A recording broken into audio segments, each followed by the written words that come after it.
Seorang pria dipanggil seorang wanita kemudian didatangi sejumlah orang yang mengaku polisi di kawasan Plaza Pondok Gede, Kota Bekasi, Jawa Barat. Sebelumnya korban hendak mengambil uang di ATM kemudian dipaksa masuk mobil. Ia dituding melakukan transaksi ilegal dan juga membawa obat terlarang. Kemudian seluruh barang berharga milik korban disita, termasuk dompet, telepon seluler, dan kunci kendaraan. Para pelaku juga memaksa korban memberikan PIN ATM serta akses akun dompet digital miliknya. Korban baru diturunkan pada malam hari setelah dibawa berputar-putar hingga kawasan Ceger, Cipayung. Kejadian itu kan hari Minggu sore. Kita bilang saya dengar disekap oleh seseorang. Gitu. Ya. Korban sempat minta dokumentasi CCTV-nya, Mas? Dokumen CCTV korban sempat minta. Sebelum melepaskan korban, pelaku sempat menghubungi keluarga dan meminta uang tebusan sebesar 5 juta rupiah. Pasca kejadian, korban telah melaporkan kejadian tersebut ke pihak Polsek Pondok Gede. Dari Bekasi, Jawa Barat, Rahmat Hidayat, Anyus melaporkan. Pemirsa, oknum TNI Angkatan Udara yang menikam seorang pria hingga tewas di Makassar, Sulawesi Selatan menjalani rekonstruksi yang digelar oleh polisi militer. Rekonstruksi yang memperagakan puluhan adegan ini diwarnai isak tangis dan teriakan keluarga korban. Pembunuh! Wah, pembunuh! Dari rekaman video amatir milik warga korban, rekonstruksi digelar di Kompleks Perumahan Sudiang, Kecamatan Giringkanaya, Makassar, Sulawesi Selatan.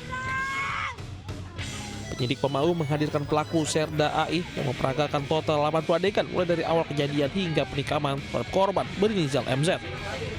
Saksi yang dihadirkan dalam rekonstruksi hanya satu orang, yakni NR, yang merupakan istri dari pelaku. Proses rekonstruksi awal ketat anggota Pemau bersenjata lengkap serta dibantu pihak kepolisian dan sempat diwarnai emosi keluarga korban. Isak tangis pecah saat tersangka memperagakan adegan penikaman. Diketahui korban istri pelaku masih memiliki hubungan keluarga dan sering kerjasama dalam usaha jasa pernikahan.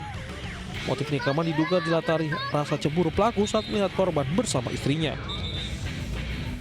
Dia memang mengintai di situ, ada beberapa jam kira-kira menyusul. Setelah sampai di BPS, kenapa bisa ketemu di situ? Di situ ngobrol, datang si Imran ini sebagai pelaku membabi buta, menikam si anak.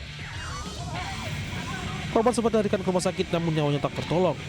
Korban berharap proses hukum militer berjalan adil dan transparan serta hukuman berat bagi pelaku. Dari Makassar, Sulawesi Selatan, Wahyu Ruslan, Anyus melaporkan. Pemirsa, puluhan petugas gabungan dari polisi dan Satpol PP menggerebek sejumlah warung kopi yang menjual miras secara ilegal di pinggiran kota Sidoarjo. Hasilnya ratusan botol miras beralkohol berbagai jenis dan juga merek ini berhasil diamankan.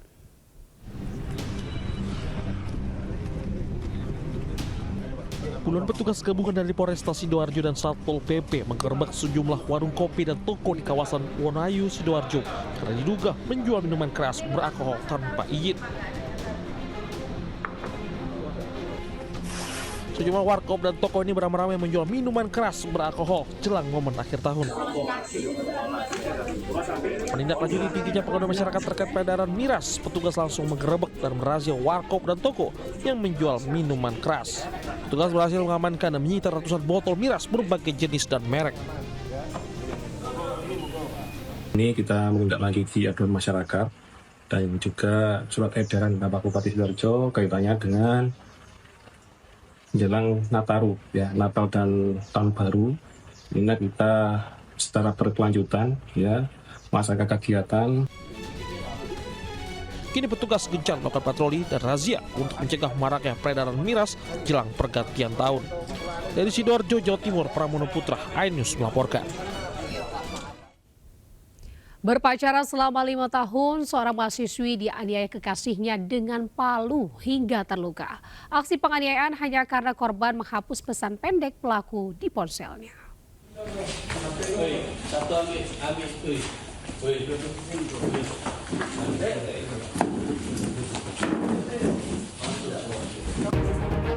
MA, 24 tahun, mahasiswa perguruan tinggi negeri ditangkap tim Resmob Satreskrim Polres Bengkulu.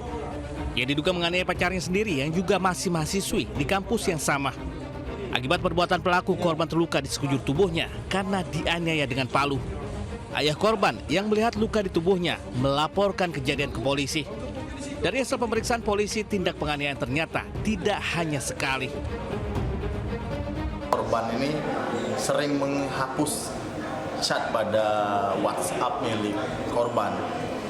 Di saat mengetahui itu, pelaku emosi kemudian melakukan pemukulan dengan menggunakan alat yaitu palu di sekujur tubuh dari korban. Sudah berapa kali Bang aksi ini, Bang? Kalau pengakuan dari terduga pelaku itu 2 kali, cuman yang dilaporkan ke pihak kepolisian baru yang ini, yang sekali ini. Kini pelaku hanya meringkuk di sel tahanan Polresta Bengkulu untuk mempertanggungjawabkan perbuatannya. Ia dijerat dengan pasal tentang tindak penganiayaan dengan ancaman maksimal 2 tahun kurungan penjara. Dari Bengkulu, Endro Dwirawan iNews melaporkan. Pemirsa, seorang mak jadi korban jambret terekam kamera pengawas di Makassar, Sulawesi Selatan. Setelah videonya viral, pelaku akhirnya ditangkap polisi.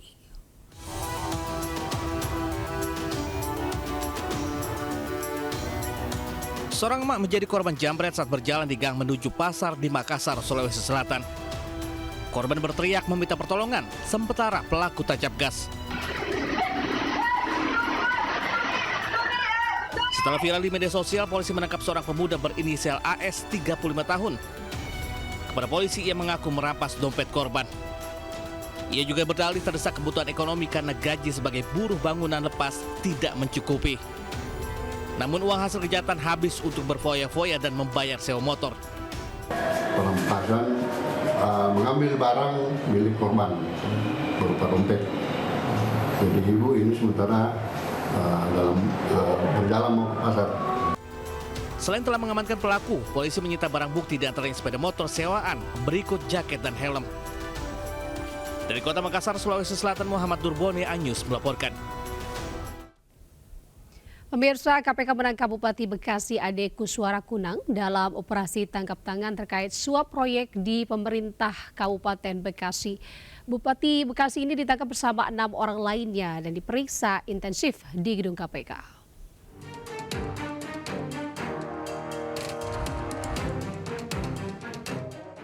KPK menyegel ruang kerja Bupati Bekasi Ade Kuswara Kunang di Kompleks Pemerintahan Kabupaten Bekasi.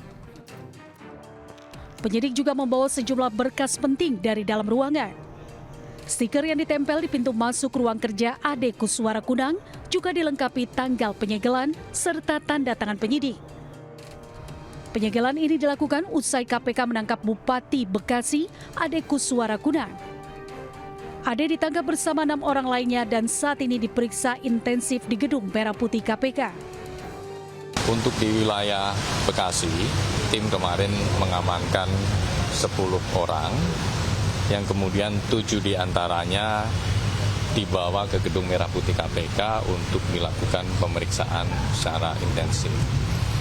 Dari 7 orang yang diamankan dan dibawa ke Gedung Merah Putih KPK, 1 diantaranya adalah penyelenggara negara, yaitu Bupati Bekasi. Dan 6 diantaranya selaku pihak swasta. Selain mengamankan para pihak, KPK juga mengamankan sejumlah barang bukti, termasuk uang tunai senilai ratusan juta rupiah dalam operasi tangkap tangan Bupati Bekasi Ade Kuswara Kunang. Tim Liputan iNews melaporkan.